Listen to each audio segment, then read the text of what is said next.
photography is a really, really important lens to share your life, to share your memories, and use that in a positive way. But for me, I don't know anything more than you, right? We're all on this beautiful journey of life, and like it's not like I know more, you know more. It's kind of like it's like a two-way street. We're all learning together. So I learn from Dan, Dan learns from me, you'll learn from me, I'll learn from you. Just seeing some of your projects was really cool. But for me, I want to share a little bit about like the way I live, and I'm not trying to tell you to live any way. You do you, but I'm just going to share some of my experiences, and you can take whatever you want from it. But for me, I woke up when I was, less than 1 year old, and I couldn't have nuts, I couldn't have milk, I couldn't have seafood. That was something that I couldn't control, right? So I have vegan ice cream, I have, vegan cookies, but at the same time, like I've never had an actual like ice cream sandwich before, right? I've never had like real pizza. But I had two choices in that moment. I could live in the land of can or the land of not. I could say, wow, I am the unluckiest person in the world. And I'm so unlucky. This is horrible. And every day complain. Why can't I eat peanut butter, right? Why can't I eat Reese's Pieces? Why can't I have pizza every day? Or I could say, you know what? What are the amazing foods that I can eat, right? There are so many amazing healthy foods that I can eat. And so that's the first thing that I learned from a very early age is every single day when I wake up, I can live in the land of can or the land of not. The land of not being like, if I introduce myself to you, hi, my name is not Dan. I am not good at photography and I can't do yoga. Is that a good way to introduce myself?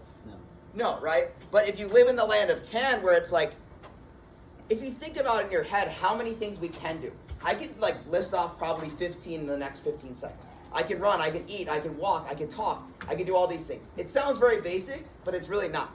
And so if you wake up every morning and you decide, you have that choice. You can't control a lot of things that happen to you, but you can live in the land of can or land of not.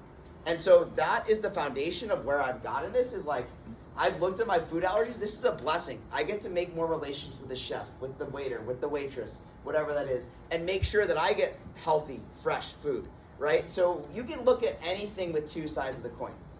Obviously, things are unfortunate, things are out of our control, but it's what you can control that defines, how you want to live your life, whether you want to live in the land of can or land of not. So this is a good friend of mine, Michael Jordan.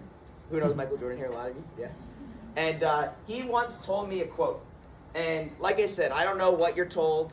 I mean, I'm sure the grades are coming. You want some good grades from Dan, right? But, so I'm not talking about the lens of getting a bad grade in his photography class, but just in general, like Michael Jordan was successful because he failed over and over again in his life. And we have this stigma in our society where failure is really bad. Making mistakes is horrible, right? And then it creates this very like horrible vortex of, oh wow, like I can't fail, I need to be perfect, right? And then we put more pressure on ourselves. Then we think other people put more pressure on themselves. And then that creates a really unhealthy relationship with how we treat ourselves, how we view ourselves. And so for me, I've always looked at failure as a really good thing, right? Not failure as in like, let me go climb a mountain and see if I can fall off the mountain and die. But failing in really safe and healthy environments. Whether it's trying new things, trying maybe dance class, or whether it's trying a new sport, or whether it's trying whatever it may be. But trying new things gives you a chance to fail. And failure gives you purpose. Failure helps you understand more about who you are and who you want to be and your values. So failure is something that I've used in my life to actually live in the land of can, but in a positive way. So for me, a perfect example is when I got out of school, I got my BBA in finance at a top 10 business school, and I worked at IBM, I worked at NASA, I consulted the Ministry of Tourism in Bali about sustainable tourism. I was, getting like the highest grades in class. But after that moment, I still felt completely unfulfilled. I didn't know what the purpose of my life was. I had no idea what life was about. I was going out to bars, drinking, like just having fun with my friends. But it was like, what is the point of this? And so I realized that I was in this false positivity loop, right? Which I call failing down, which is like, let me just do all these pleasure things. Let me get all these dopamine hits, these dopamine boosts that aren't related to my own self. And I would deny it. And I would say, like, oh, it's okay. I would wake up the next morning, it's a beautiful day, like hydrate. And so that's when I started to see what was really out there in life.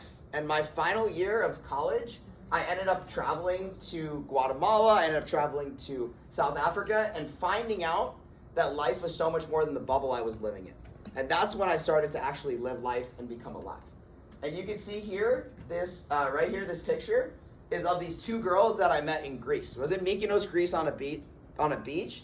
These girls were like 30 years old. One of them was pregnant, and she was screaming for help. I was sober. She lost her phone. Her ATV was broken, and she was like, I need help to get back to my hotel. And at that point, I was 22 in that picture. And I was like, this is a little weird, right? I dropped her off safely at her hotel. And I was like, this is going to be me at 30 years old. I'll be making $150K, working in finance. I have no idea where my wallet is, just, going out with my friends and living a really purposeless and meaningless life. And so that's when I went to South Africa and I met this guy. And I was hiking on one of the hardest trails in South Africa. It's called Table Mountain, one of the best mountains there. And I was like 4 hours away from like anywhere near society. And I thought I was going to die in that moment because it was pouring out. I looked up and there were just mountains everywhere. And when I got to the top, I met this guy, Emmanuel.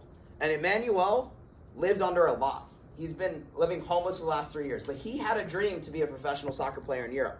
So every single day he would wake up and he would run up and down this mountain 6 hours a day. And then he would go work at a bar. And he would get treated really poorly by these people and make $2 an hour. But this guy was super happy. This guy was happy to live every day. He didn't care about his circumstances. He just cared about himself and what he can control. And so after that, I said, wow, I want to live a purposeful life. And that's why I became a teacher. So I came back and, in our society, right, you can get anything you want. You could, buy a Big Mac. You can get any size soda for $1, right? But I realized that wasn't going to give me purpose. And so when I came back, I started listening to different podcasts. I started to meet people who were more aligned with kind of what I wanted to do. But it was really awkward for me because I don't know where the picture is, but all my friends were all used to going out and drinking and doing all these things, and I was like, this is the hardest thing ever. I have to completely stop. So I didn't want to drink. I didn't want to hang out with them. So that's when I got into running. So when I realized I had no alternative, that's when I got into running, and I started running and training for this marathon. And that's where I met an organization that builds schools. So after realizing that this life caged to pleasure and drinking, even though I was really successful externally, internally I was really craving for purpose. I really wasn't fulfilled.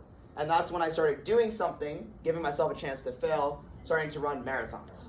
So this is something that I wrote down, but I said the statistic that really matters is the amount of people that wake up each day fearful of being their authentic selves, feeling insecure and worthless, and hating their current situation, justifying by harming themselves and others. And that's really how I felt. I felt that, although Dan, on the surface, if he knew me at that time, would have been like, this guy's crushing it. He's killing it. He's super popular, Dean's List. But I really wasn't, right? And so a lot of times we see externally photography pictures on social media where we think other people are doing really well. But you have no idea how they're doing. And yourself, you might, have your own impression of yourself. You might think, you're not doing good enough. But you might be doing amazing. And so realizing that, it's not about what other people think. It's not about how you project yourself to other people. It's about how you really feel. Can you show up every day being yourself to your friends, to your family, whoever that may be? And that's what I kept doing, is trying new opportunities. They may be dead ends, they may be failures, but trying to figure out who I was, what I wanted to be, and just enjoying the journey, not worrying about the destination of where that was going to take me. Maybe less money, maybe more challenging circumstances. But it didn't matter because I was worried about me and who I could become and how I was living my life and being happy. So, anyways, when I started running, here's the picture. I ran a half marathon. I have asthma, but I still did it. And then that's me like a week before when Dan was saying the marathon. So that's me a week before. I'd raised like $4,000 for this charity, Pencil Promise, and we were building schools in Laos and Guatemala. And this happened, and I was like, am I going to live in the land of can, or am I going to live in the land of not? And so I decided, let me just type into Google, what's the fastest marathon ever on crutches?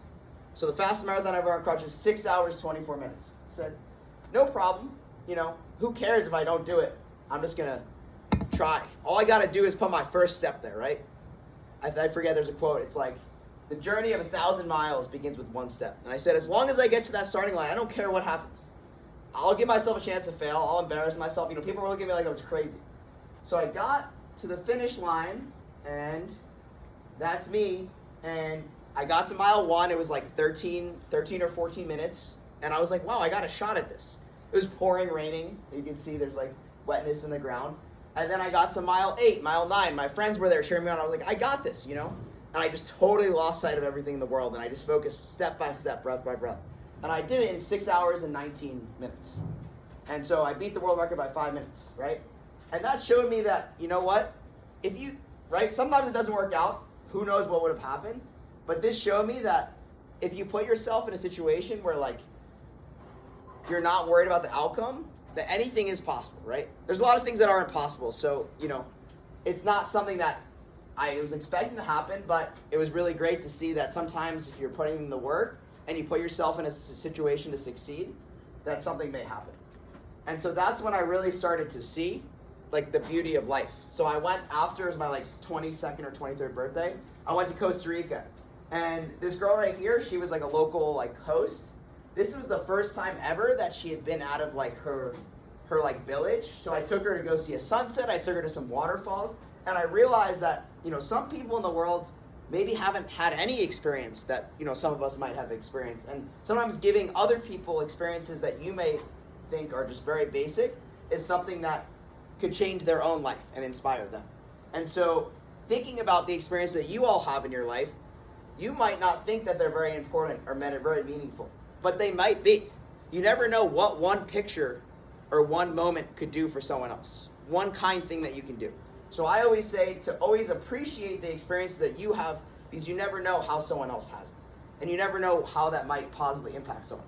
So this is me again at at the bars, but now I'm drinking club soda. And all my friends would be coming to get water to hydrate there, right? So I was still enjoying it. I could live my own life, but just trying to figure out how could I happily achieve. And you can see here, so as soon as I got maybe more conscious and more awake, then I started to understand my current situation, my relationship with society's expectations, right? And how I was just in this bubble of pleasing everyone and checking off these boxes. And then I wanted to commit to a meaningful life, to serving other people, right? Becoming healthy, right? Whether that's eating properly or exercising every day, right? And so there's no this is not a formula that's gonna make you happy, right? But this is something that I did myself, baby steps, just to give myself every day the chance to have the best day, right? There might be a lot of things that go wrong today, but I know that I've done my gym, I've exercised, I've done my work, I've done my meditation, I've done my journaling this morning, I've done my reading, right? My morning routine. So that's what I kind of created, is that by failing freely, right, you can just be the best version of yourself. And you can be happy and satisfied with who you currently are and where you currently are, right? We're all on our own journey, on our own step, on our own pace. So right now, this is the best you're possibly going to be in this exact moment. And then tomorrow or next week when you're in Dan's class, you're going to be a different person. You're the same person, but hopefully you learn maybe something every day since. So every day you show up, I look at it as I am right where I need to be in this moment. But then I want to grow and learn a lot. And I grow and learn a lot every day. And then next week, I'll see Dan. And Dan knows this because every time I come back to my trips, he's like, whoa, he sees a little difference. Something changed, right? So all I'm saying is you don't need to change, but learn and grow every single day. There's something you could appreciate that happened today. There's something that you could learn about today that went wrong with your project, with your presentation, whatever it may be, right? And so, yeah, that's just me with, meeting people around the world and learning about their own situation. And then I ended up writing a book. So this book was the journey to failing freely. I'm not trying to plug this. You can't even get this book, actually. The only way you can get it is if you want it, tell Dan and I'll send you a PDF of it, because it's not even out in stores anymore. But anyways, I just I sold all the books and raised some money for charity. And yeah, it was cool, but I mean, I think it was horribly well written, but it inspired a lot of people. There was grammatical errors in it, right? Because I was just I just want to share my story. I don't care, if I fail. That was the whole point of the book. It's called The Journey to Failing Freely. So anyways, I like this quote. Every step we take towards something, towards learning something, is another step towards being freer and more fulfilled. So if you're afraid of something or fearful of something, that's probably telling you it's going to stop you from learning and growing. But if you attack it and you say, let me try something new, then you're going to learn something. And I wrote this like fail freely on the thing there. But yeah, I mean these are just some quotes, but I don't need to go through them. But let's go.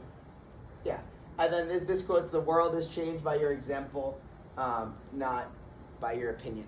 And just the things that you do compared to yourself and what you expect from yourself and your expectations and how you want to show up, not by Dan's opinion, not by my opinion, whatever that may be. So anyways, that's kind of the presentation itself. But since that moment, since like I ran that marathon, it's been like 7 years now. And I've, every single chance I get when I'm not teaching, I go travel a different country, and I don't even travel to explore anymore or take pictures of culture. I literally travel just to see how much impact I can make. Can I build a school? Can I build this? Can I do that? Locate the authentic, piece of the village, right? And see what can I help out, right? How can I learn from it, right? So for me, that's just my journey every day now. I just learn and grow. I teach, kids. I try to inspire kids, and on the free time, I just travel to places that I want to travel to, and try to enjoy the most of life. But yeah, that's all I wanted to share today. So. Awesome. Thank you, Bree.